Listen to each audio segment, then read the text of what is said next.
अस्सलामुअलैकुम नाज़रीन, कैसे हैं आप? उम्मीद करता हूँ खैरियत से होंगे। मैं आस मोहम्मद रज़वी और आप देख रहे हैं रज़वियों का नेटवर्क। तो आइए आज फिर मैं आपके सामने एक और सवाल लेकर हाजिर हुआ हूँ। और सवाल क्या है, समाअत कीजिए। सवाल ये है, क्या निकाह में इमाम साहब खुद वकील बन सकते हैं या नहीं? क्योंकि आजकल हमें ये देखने को मिलता है कि हम जब कहीं निकाह पढ़ाने जाएं या काजी साहब निकाह पढ़ाने जाएं तो गवाह और वकील दो तीनों वहां मौजूद मिलते हैं। और गवाह और वकील वो लोग बनना तैयार करते हैं कि जिन्हें नमाज का पता नहीं कि हमें नमाज पढ़नी है या नहीं पढ़नी।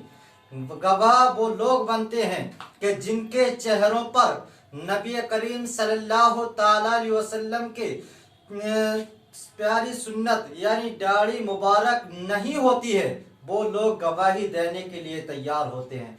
तो इन लोगों से गवाही न ली जाए। अगर गवाह या वकील बनाया जाए तो ऐसे शख्स को बनाया जाए जिसके चेहरे पर दाढ़ी भी सजी हुई हो, जो नबी करीम सल्लल्लाहु अलैहि वसल्लम के फरमान को मानता हो, तस्लीम करता हो और जो नमाज का पाबंद हो। उन लोगों को यानी इस गवाही या वकील में मुंतखब किया जाए।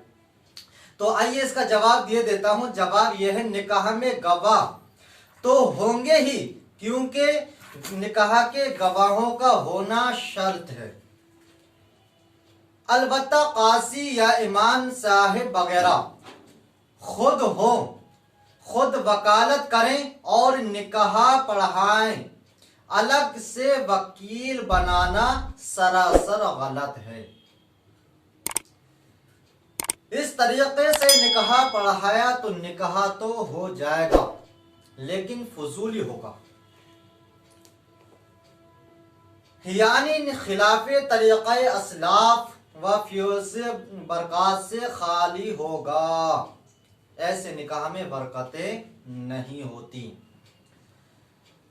हाँ, अगर कोई लड़की से कहे कि फला इमाम साहिब या काजी साहिब तेरे निकाह के वकील हैं, लड़की इजाजत दे दे तो ये भी दुरुस्त है। हुजूर सदरुल शरिया बदरुत तरीक़ा अलैहि रहमा फरमाते हैं, ये जो तमाम हिंदुस्तान में आम तौर पर रिवाज पड़ा हुआ है कि औरत से एक शख्स इजाजत लेकर आता है जिसे वकील कहते हैं। वो निकाह पढ़ाने वाले से कह देता है, मैं फला का वकील हूं, आपको इजाजत देता हूं कि निकाह पढ़ा दीजिए। ये तरीका महज गलत है। वकील को ये इख्तियार नहीं कि उस काम के लिए दूसरे को वकील बना दे। अगर किया तो निकाह फजूली हुआ। इजाजत पर मौकूफ है तो इजाजत से पहले मर्द औरत हर एक को तोड़ देने का इख्तियार है। जैसे कि मैं इस वीडियो से पहले निकाह के ताल्लुक से, इमाम की उज़रत के ताल्लुक से आपको बता चुका हूं। तो उसी वीडियो के दौरान मैंने आपको बताया था कि इमाम अपनी उज़रत ले सकता है या नहीं ले सकता, ये वीडियो का मौजू है। और इसी के दौरान मैंने बताया कि एक मर्तबा नबी करीम सल्लल्लाहु ताला अलैहि वसल्लम के पास एक लड़की, एक ख़वातीन आई और आने के बाद नबी करीम सल्लल्लाहु ताला अलैहि वसल्लम से उस लड़की ने दरियाफ्त किया, कहा कि हुजूर सल्लल्लाहु ताला अलैहि वसल्लम से फरमाया कि या रसूल अल्लाह सल्लल्लाहु ताला अलैहि वसल्लम, मेरे वालिद ने मेरी शादी, मेरा निकाह तय फरमा दिया है और मैं उस निकाह से खुश नहीं हूँ।